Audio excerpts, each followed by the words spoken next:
This week on What the Hype, we're soaring into the world of HBO's House of the Dragon.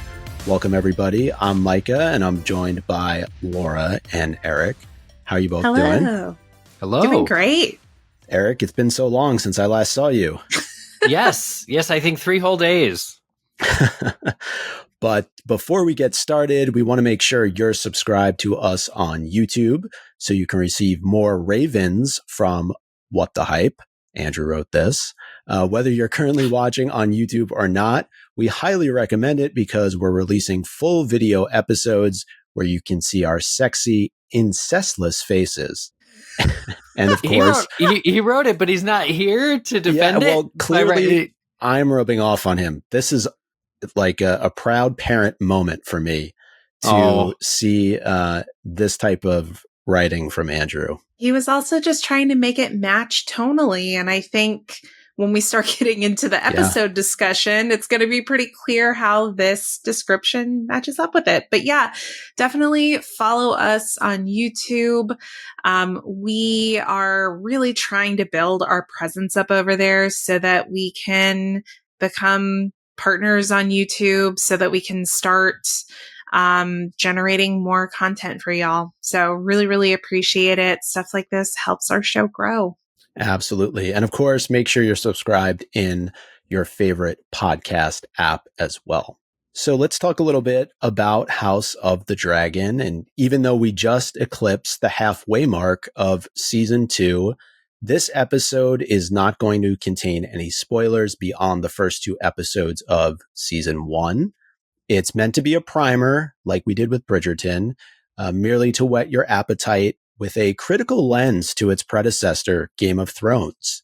And of course, we'll have more spoiler-focused episodes in the coming weeks. So before we get started, I wanted to quickly go around and see how familiar each of us are with House of the Dragon. Yeah, so I'm up to speed on House of the Dragon, although I will confess, I am in the middle of the most recent episode of season 2.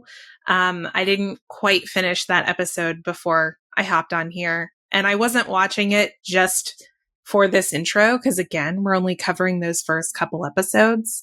But I've just been keeping up with it because overall, I've genuinely enjoyed it. I actually am not fully caught up on season 2. I've watched all of season 1, but I still have parts of episode 3 and all of episode 4, which I understand was definitely one that bears watching. So I'm very excited. Yeah. Excellent. Well, I have just started watching the series. This was my permission to get, beginning on it. And I'm pleased with what I have seen. I've seen the 2 episodes that match this episode's spoiler warning. So you will be very well informed for our discussion then. Yes, and I will say, coming from having seen every episode of Game of Thrones multiple times, familiar with multiple Song of Ice and Fire books, and if I'm remembering correctly, I do own a history book that explained the rise and fall of Old Valyria. And so that was something that I found to be quite well written from George R.R. Martin. I understand that this is based on sort of some of these older stories of the Targaryens. And of course, in the opening credit, you get basically the exact number of years before Daenerys Targaryen is born. So pretty exciting, really, to be in this world again, coming off of many years during which I was a Thrones fan. And I would say, like many, spurned by the ending of that show. It was definitely rushed. I think that's the word that a lot of people felt best suited that final season. I think that's a diplomatic way to describe it, Micah. All right.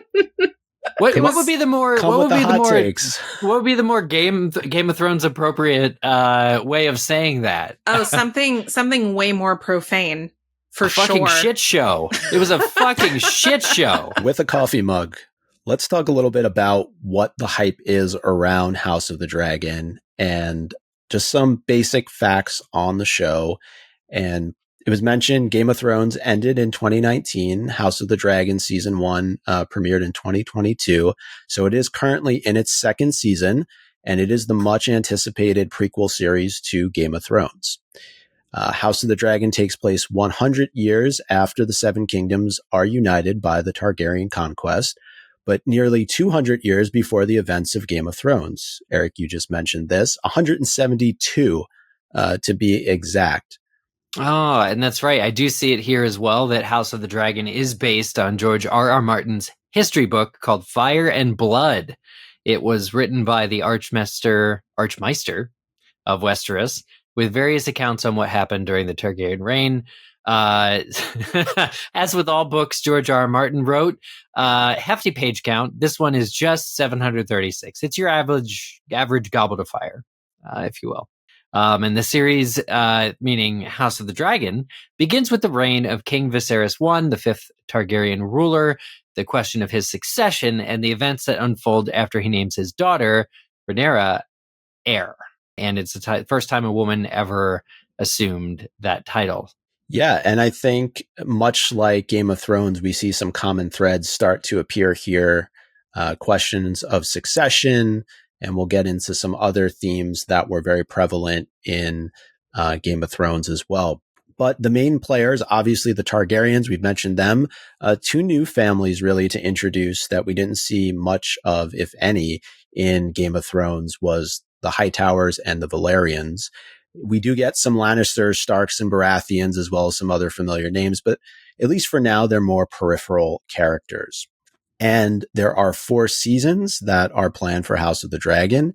And even though we do experience time jumps in this series, it's unclear if the series itself will end with the birth of Daenerys Targaryen and the death of her father, the Mad King, which is more or less where Game of Thrones picks up. So we have at least 2.5 more seasons of this show to look forward to. I never thought of it potentially ending that way. What a time jump that would be. It would be interesting. They wouldn't be able to have any recurring cast members the way they have done so far, except for maybe the dragons. But I do recall when the series starts, dragons themselves are basically myth. So I can't imagine that dragons are going to remain prevalent for very long, despite the series being called House of the Dragon. If you'll recall, Daenerys getting an egg for her wedding to Khal Drogo is sort of a big deal. It's fossilized and believed to be dormant. Yeah. I kind of hope they don't end it there. I feel like a lot of these franchises will sort of fall all over themselves trying to remind us of the original franchise that they're a part of, to be like, it's Game of Thrones. Don't forget, it's Game of Thrones. And I mean, it's Game of Thrones certainly wouldn't be the only franchise to do this. A lot of them do. But I kind of hope that they'll let this story stand on its own as much as it can. I don't think we need to see Daenerys's birth. We know she was born. Blah, blah, blah. I actually like that you said that, though, Laura, because there are some things that, if you're a Game of Thrones fan, I got to imagine you were waiting to hear that theme song, episode 1 of House of the Dragon. So they didn't even deviate all that much with the opening. They knew that it's probably one of the most iconic TV show theme songs ever. Yes. Agreed. And, really seeing it and seeing the title sequence as well, which is very similar to Game of Thrones in the second episode, was like, I am less mad about this than when the Fantastic Beasts series started doing all the Hogwarts Hedwig's theme stuff. I actually think it fits Game of Thrones a little bit better and House of the Dragon to do the Game of Thrones stuff better. It feels more like a correct, warm welcome into the world in which we're so familiar. Yeah. Well, I think part of that is that this House of the Dragon as a prequel isn't retconned in the way that Fantastic Beasts was in several ways. Yeah. Because many of the characters that you hear mentioned in historical terms during Game of Thrones end up popping up in this show. So there's already a history established here, and it's more than just a passing reference to a person's name. There's some pretty specific details that are dropped in Game of Thrones that link back to this. So it feels intentional, which is why I like it a lot better than most prequels that I see. I feel like a lot of times prequels do have a tendency to kind of retcon the original story to try and force a new narrative into place. Definitely. Though one character that did get a makeover was the Iron Throne itself. It has a much different look and actually aligns much more with the throne that we're accustomed to reading about if you read A Song of Ice and Fire. See, I've never read the books, so that's a perspective that I'm lacking here. I think the thing that stood out for me is it's just described as being very jagged, and knowing that the king kind of cuts himself on it at the beginning of the first episode or midway through the first episode. It's just like, yep, that happened. This throne sucks. Yeah. So I wanted to first talk about our relationship to Game of Thrones, because I think it's only appropriate. And I'm sure that there are a lot of listeners out there who maybe watched Game of Thrones, but aren't really sure about whether or not to dip their toes into Blackwater Bay and when it comes to House of the Dragon. So what was each of our relationships to Game of Thrones? We may have touched a little bit on this already. Did we read the books? Did we just watch the show? Did we do both? Did we do neither? I think we have a pretty diverse group here. I just watched the show. Nice. And the original show too, but no books for you or supplemental. No books, no supplemental materials. Very much straightforward showgirly for the Game of Thrones fandom. That's fine. I find that the books are very rich. The books are everything you would want out of books after having seen the TV, where they have, there is more detail. There is kind of a really unique experience that's exclusive to the books, which is switching up POV every chapter to some characters who you wouldn't necessarily expect even. But the adaptation is strong enough, at least for most of the series of Game of Thrones, that, you kind of enjoy. You can enjoy the show as it is. You can enjoy the show separately and for what it brings. In both cases, there are dizzying numbers of cast members and characters to try and get, sort of an understanding of who they are. But I don't know that that's anything that can really be fixed or helped. I think the show so far that I've seen is doing what it can to introduce those characters. But I will say it did help being sort of introduced to the idea that there's all these families and they all have their own sort of wants and needs, geographical areas that they oversee. Being familiar now with I think I've actually physically read the first three Song of Ice and Fire books. For sure, all the way through. The audiobook narrated by Roy Dotrice for those books is fantastic and highly recommended. There's something like 80 chapters per every book, so it's long. They're like 1,000 pages.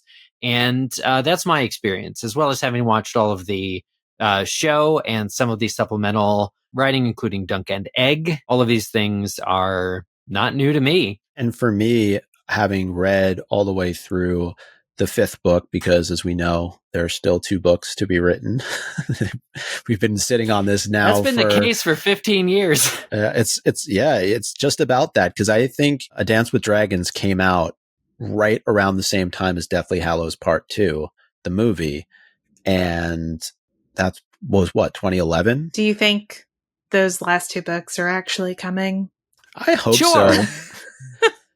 There's people who have been invested in this series since the 90s. And for those people, I do hope that those final 2 books are released. Certainly. But they're good. They're good. This man can world build, meaning George R.R. Martin. And anyone tasked with adapting his work has their work cut out for them. So do any of us feel that it's necessary to have watched Game of Thrones to properly enjoy House of the Dragon? Eric, you were kind of getting there with what you were saying. It was nice to kind of come back to Westeros after a long time. Yeah, I mentioned it as being sort of a leg up. There's a lot of familiarity just from being in the King's small council chambers, which is where sort of a lot of the first 2 episodes of the series are set. There's a little bit spent in Harrenhal, which has significance if you've seen it, destroyed in a couple hundred years. The touchstones are nice, and I think it's certainly a lot easier to understand the role that the Maesters play and some of the family references if you have seen Game of Thrones or read. But right now, especially before any massive time jumps have happened, the show is doing a really good job of just like introducing people's roles. And it's something that Game of Thrones, the show, did so excellently was a lot of exposition, but conveyed by characters that were likable and also, not without their own personal motives. So I do find that whether you're familiar or not with the interpersonal style of relations of the characters, House of the Dragon picks up right where Game of Thrones left off in that way. And so it is okay if you're just a showgirly like Laura. Well, we are going to chat about whether or not a series like House of the Dragon can stand on its own or if it's always going to be compared to the success of Game of Thrones in just a minute. But we're going to be taking a break and be right back.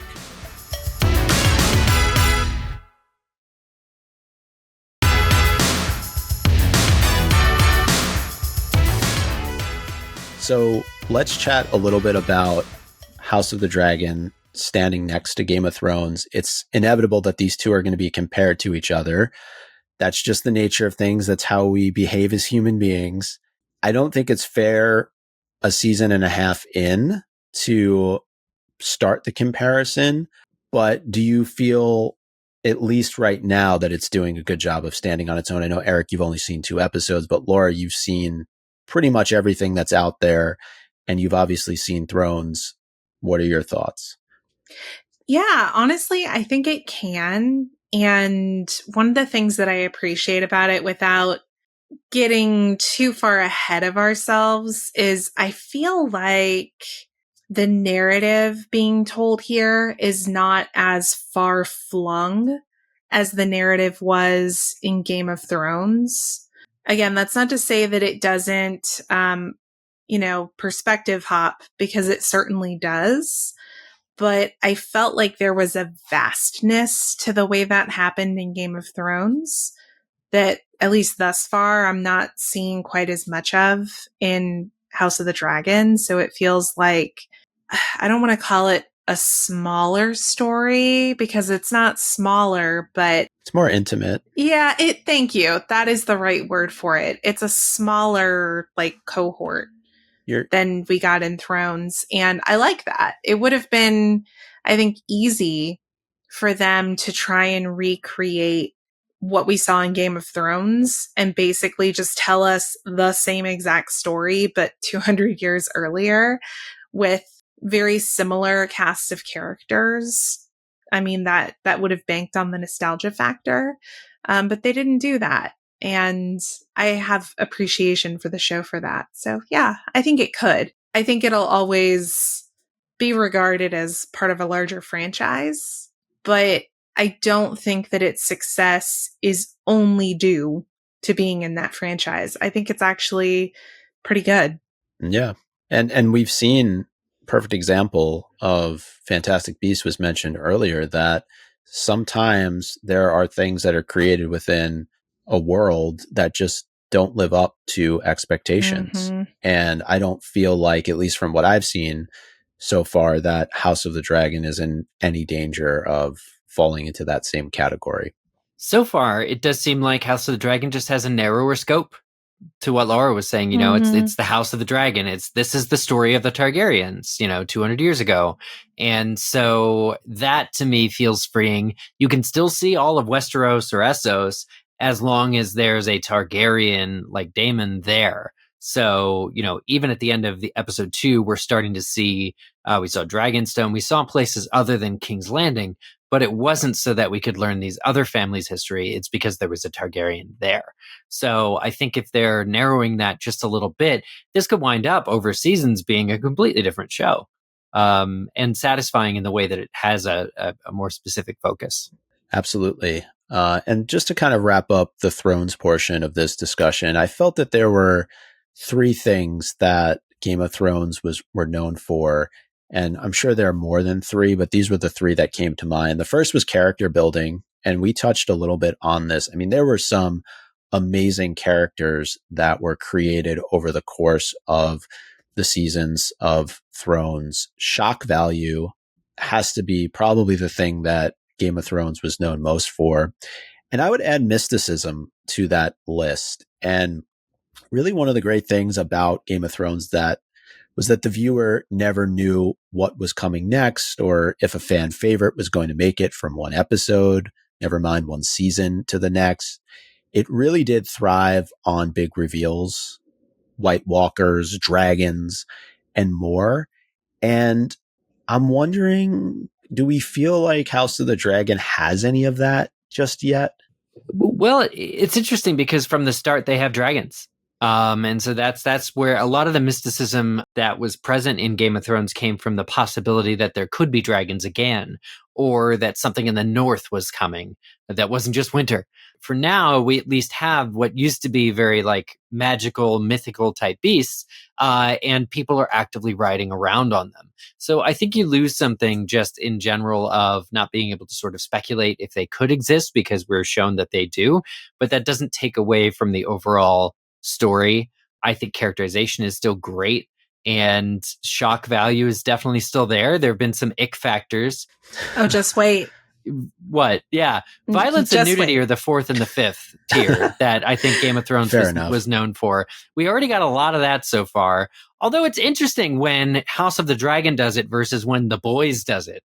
Because now I think like in the intervening years, The Boys has sort of usurped Game of Thrones for being like just violent for no reason.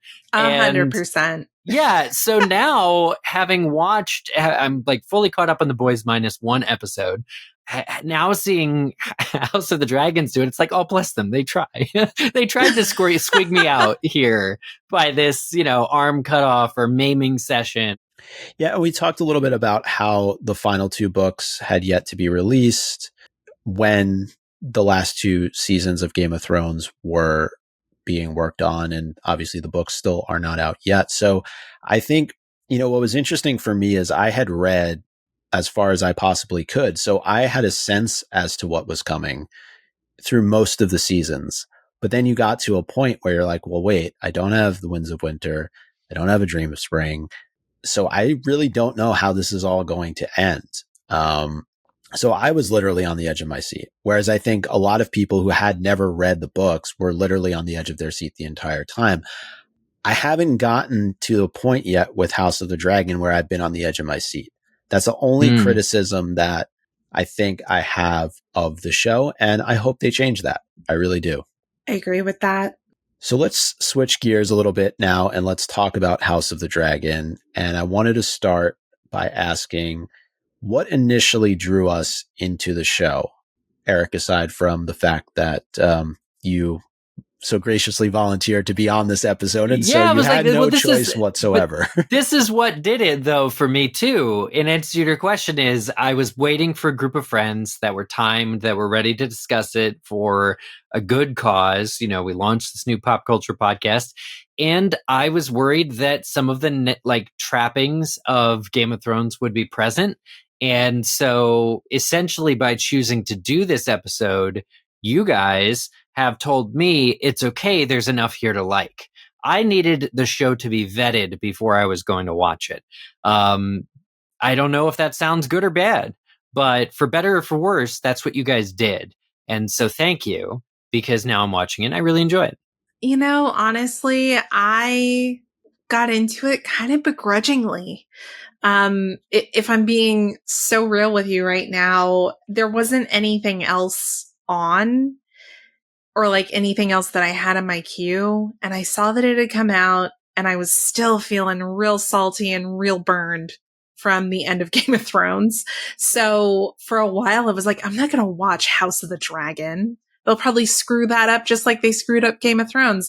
But then I eventually gave in and watched the first episode and had my opinion changed pretty quickly just because, for all the reasons we've talked about already. I'm in a similar boat to you, Laura, where I was somewhat apathetic about starting the series. And, the thing with Game of Thrones was that you had to watch because there was always water cooler talk. If, you were going into work the next day, there always seemed to be a buzz about what was going to happen Sunday night on Game of Thrones. And if you missed it, you were setting yourself up probably for some pretty big spoilers. And I just generally felt very invested in the show, and I had been with it for so long that I was going to see it through to the end. Much like you with House of the Dragon coming into it, I didn't feel compelled to have to turn it on. So what changed? I think I was drawn in by some of the characters, and that feeling of returning to Westeros and seeing familiar places, though in a completely different time, hearing some familiar names, but knowing that they were generations earlier than the characters that I had seen in Game of Thrones. And I won't lie, like, I wanted to see some dragons. Yes, we got them in Game of Thrones, but there's way more of them. Only and as they're the way budget bigger, allowed. Yeah. most of them in this show. That is sort of a selling point. Is it's been 5 years or less, but since the end of Game of Thrones, but CGI has gotten better. So maybe the dragons would be even easier on the eyes, or they'll be used less sparingly since they're so prominent. Even Daenerys' dragons were sort of babies for most of the show when she had them. I think I call into question, especially after watching House of the Dragon now. I really call into question why I liked and watched Game of Thrones. There was the overall mystery. There was the supernatural element, which is sort of a slow burn at times.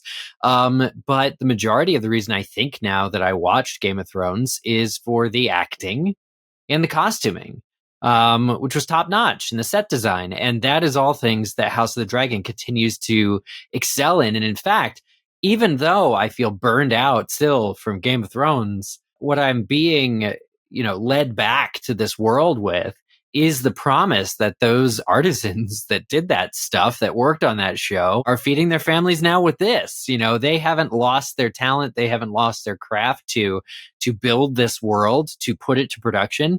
And now a whole new group of actors, even some that I know, like Matt Smith, are able to sort of, stretch their skills on this tapestry.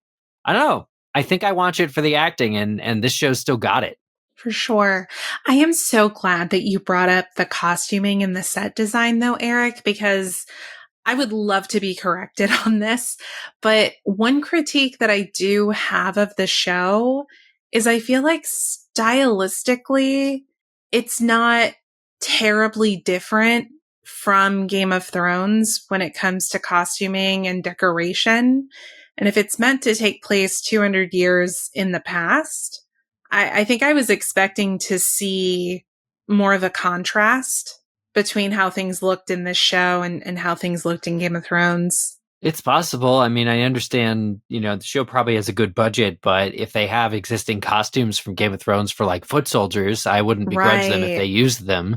Are there any storylines that you've taken a liking to? Now, keeping in mind you've only seen 2 episodes so far. Yeah, I actually genuinely enjoy the old king, played by Paddy Constantine, Rhaenyra's father. I really sympathize with, the man just wants to make his model of old Valyria, and keeps having duty call. His wife dies, his son dies. He just wants to make models. I'm actually enjoying the non-creepy nature of his relationship with certain characters.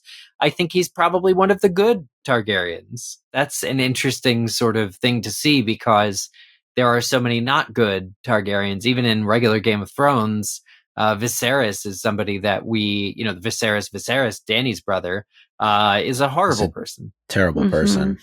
Laura, how about you in terms of characters you've taken a liking to? Storylines that I have really enjoyed following, is the relationship between Rhaenyra and Alicent. I mean, that's fairly central, and they established that early on in these first couple of episodes. I really, really like Princess Rhaenys and Corlys. I enjoy them as characters and how their story unfolds over the course of the series. So yeah, it's really a lot of these like one-to-one character relationships that you're seeing throughout the show that I really like and am most invested in.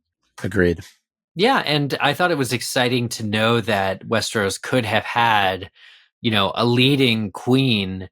Sort of the series opens with Rhaenys getting snubbed by the council. And, she's bound to have a grudge, for sure. But it was a very good introduction to seeing how progress is held up. And the idea that Rhaenyra now could, come into some power, but for her father's potential heir. I wouldn't normally care about monarchy or succession or a dynasty, but in Thrones, I eat it up. Well, we're going to talk a little bit more about that dynasty in just a minute, but we're going to take a short break and be right back.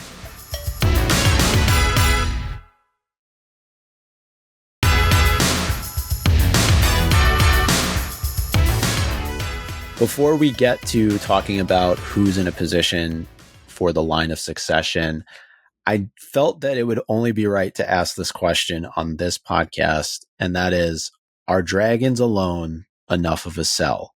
If somebody wants to watch this show, is the fact that it has dragons going to be enough to keep people interested for 4 seasons?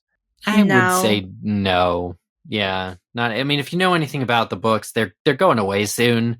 I think we're gonna watch. We're gonna watch the dragon They're slowly going to hibernation. Is that it? Yeah, we're gonna watch the dragon slowly die. If this show takes place over 200 years, I'm sorry, but it's gonna get really boring there toward the end. Yeah. The dragons are not the point. I'll say, it's called House of the Dragons, so it's really not about the dragons. It's about the house.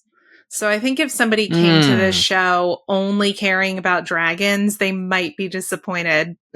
Well, as mentioned earlier, the series opens during the reign of King Viserys, and lots of questions exist around the line of succession and who should take the Iron Throne once Viserys passes. And we mentioned a few of these characters already, but these are kind of the key players, especially in season 1. We have Rhaenys, the queen who never was. This is Viserys' cousin. We have Rhaenyra, Viserys' daughter, Daemon, Viserys' brother, and then others who will come into play, but we'll keep it to these 3 for right now. And they all have legitimate claims, and this is reminiscent a bit to Game of Thrones, but ultimately at the end of the very first episode, Viserys promises Rhaenyra the throne. And this is something that has never been done before, right? His cousin was passed over for him. Is this a good hook for viewers? I think because Dany was such an inspiration to a very specific group of people, like the name Daenerys was one of the most popular baby girl names in like 2013 as a result of that character's arc on the original show. Then I think they took a gamble in creating this show and ending episode 1 on that hook, that there could be a girl leader of Westeros 200 years before Dany that we're familiar with. That was the right hook. That was the right thing to end on. I think it's also pretty funny, essentially, father and daughter have had next to no interactions, not just since the mother died, but like at all. And, we saw the king try and really exhaust all his other options before, tapping Rhaenyra for that role. So, I don't begrudge him that, but it's kind of interesting to see their relationship. I hope we do continue to get more of their relationship as the series goes in, because I find it to be very interesting. He seems like a good dad, but he seems like he genuinely cares about her, but his duty seems to be at odds with what she really wants. I think it's a really good hook too, because it's kind of history repeating itself. Like, the only reason Viserys ended up in this position was because Rhaenys was passed over for him. So it's interesting to me that he's in a position, at least right now, where he, feels like he's stuck with. Unfortunately, this is how the culture would have been, but only stuck with a daughter as an heir and grappling with what to do about that. And in Rhaenyra, we also have echoes of Arya Stark, the girl who wanted to play on the battlefield, who wanted to be a soldier. And it just wasn't for girls to do. And so there's some Daenerys there and there's some Arya there. And if you were to go back on all of Game of Thrones and say, who are the two most popular characters, especially girl characters, you'd get Arya and Daenerys. And so the fact that they're sort of combined in this one leading character seems very intentional. I would definitely agree with that. And really, Rhaenyra's early relationship with Alicent, Laura, you were talking about this earlier. The reason why we're talking about these plot points are because they're really integral to not just the first two episodes, but the first season and into the second season. And I'm curious early on, what do we make of the relationship between these two? Eric, I want your take. All right, because you're fresh. You haven't seen anything beyond the second episode. They were look. The only thing I've seen is when I went to turn on Max House of the Dragon. I saw the season 2 banner, which is just Alicent and Rhaenyra like looking at each other next to the Iron Throne, like they're squaring off.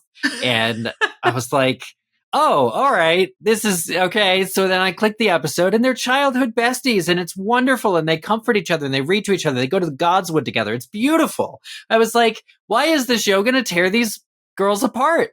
But nevertheless, there was tension. And it's not until the end of episode 2 in a certain small council scene when the king makes a choice that you realize fully, although I think I was even, hoping for it in a way, that it were to happen the way that it does, where her best friend, Rhaenyra's best friend, is sort of going to be like her mother.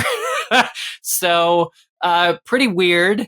Not more weird than any of like the Jaime and Cersei Lannister type stuff. I think that I hope that their friendship together will help them.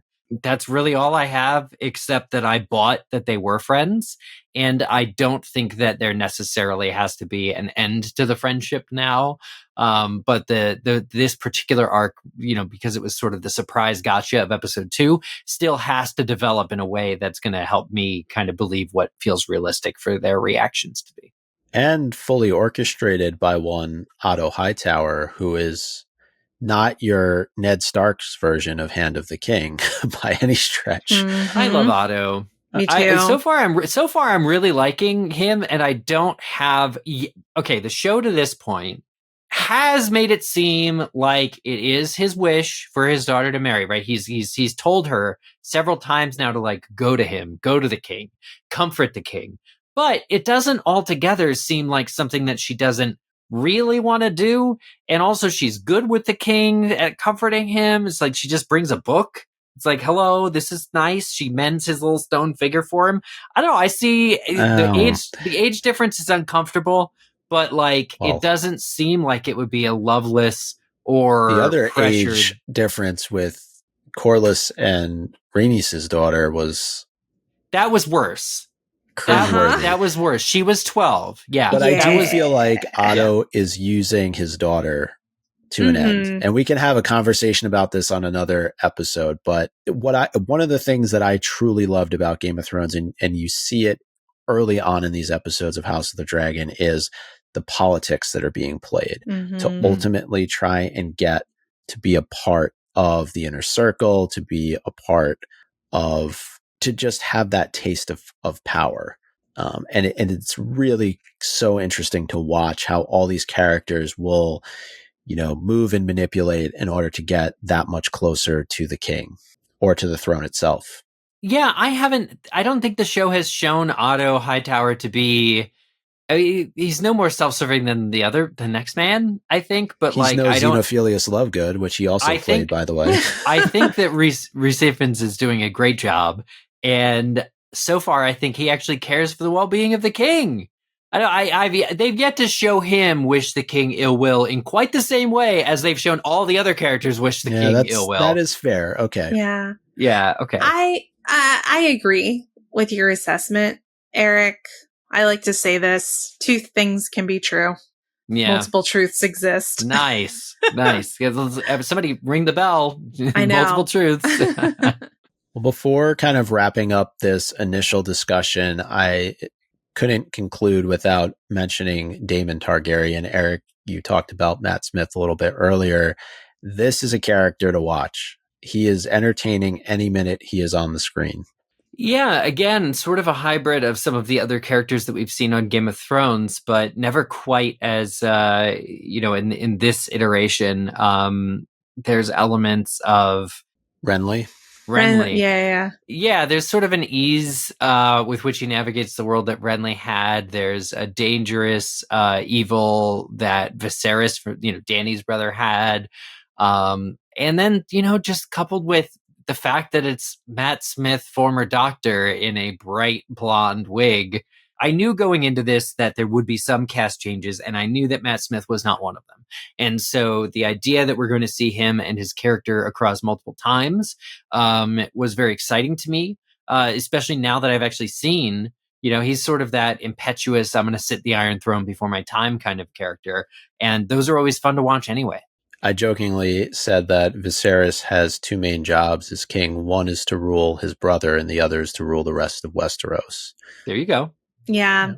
Honestly, I'm going to say it though. Viserys, I enjoy his character. It's well acted, well written, but he is weak and he's goofy as all hell. He's just a weak, goofy king who, kind of like Robert Baratheon. Yeah, like you said, he just wants to work on his models. It's Robert Baratheon is like, when a good man occupies the throne, they're doomed. They're not fit to. And then plus whatever is happening medically with King Viserys at this point, which may or may not be an affliction that we are rather familiar with in Game of Thrones, but it's bad. It's bad. It doesn't bode well. But there's almost a constant. Right, the one constant in his universe is change. So knowing that the succession and the throne and the wheel will keep turning for hundreds more years is almost comforting, because you get to focus on some of all the other stuff. Yes, it matters how that happens, but I'm hoping that through the next season and two, I'll start to see some other plot threads and things that, the show can focus on outside of strictly the line of succession that they have to be hyper focused on when they're just getting the characters set into place. So we have blood, politics, sex, dragons. I'm not really sure what else you could want in a show. And so I think it's only fitting that we kind of wrap up our discussion by asking, is it worth the hype? Who is House of the Dragon for? And should people give it a shot if they haven't? Take it from me. I gave it a shot, and I think it may be slowly healing my soul from the final season of Game of Thrones. They found enough distance from Game of Thrones, both in the real life and with this story, so as to work and restore confidence that a show can be as entertaining as Game of Thrones was. And I see the potential there. And I wasn't sure until I saw it, but I see the potential there now, and I am excited for it. And hey, new show to watch. Yeah, I agree with that. It is such a nice palate cleanser from the end of Game of Thrones. So, I would say this is for you if you watched Game of Thrones or if you read the books or both. But especially if you felt like you were personally victimized by what Benioff and Weiss, they were the showrunners. Don't say their names. Don't say their names 3 times. Oh my God. Or else they'll appear to ruin your favorite franchise too. But yeah, I mean, if you feel like you were burned by the end of Game of Thrones, I think you'll be pleased by this. It's very refreshing. I think if you like character building, if you like internal war politics, if you like backstabbing, if you like plotting, if you like sex and dragons, not necessarily together. I don't know. Maybe we will get dragon sex. Game of Thrones, notice no bounds. Then So sky's the limit. literally. And not until somebody goes to a dragon brothel. A dragon goes into a dragon brothel. That would be peak Game of Thrones. You never know. So I will say, though, I agree with Laura when you were talking about if you watch Game of Thrones and you're hesitant. I was in that situation. Definitely just give it a try. And I think you'd be surprised once you immerse yourself back in that world, just how much you will enjoy it. And it's definitely worth saying that we will do more episodes on House of the Dragon, where we will dive deeper into the actual storyline, talk more about the characters, talk more spoilers as well, because of course, as mentioned at the top of the show, we are about halfway through season 4. So there is a lot to get into. But season Eric, 2, right? What did I say? Season 4. Oh, yes, season 2. I'm jumping way ahead. And thanks to our listeners, of course, for listening. We're a new show, so we need your support. That's right. Nothing less than 5 stars is acceptable in the iTunes store. And definitely please vote, rate, review the show. If you can. We are a new show, especially on YouTube. We mentioned before, but we're really trying to grow that audience. So please do that. Please like and subscribe to us. Follow us in your favorite podcast app if you haven't already. Yeah. Also, we just want to make sure y'all are following us on social media. We're on TikTok, YouTube, Twitch, and Instagram as What the Hype Podcast. Our website is whatthehypepodcast.com. And on X, we are What the Hype Show. And if you want to email us about anything and most everything, you can do that at whatthehypepodcast@gmail.com. And, if a friend or a family member need an introduction to House of the Dragon, or they want to learn more, send them our way. Share this episode with a friend and tell them we're walking through every aspect of pop culture each and every week. So again, thanks everybody for listening. I'm Micah. I'm Eric. And I'm Laura. And that's The Hype. Do we even say that? Yeah. Oh, okay.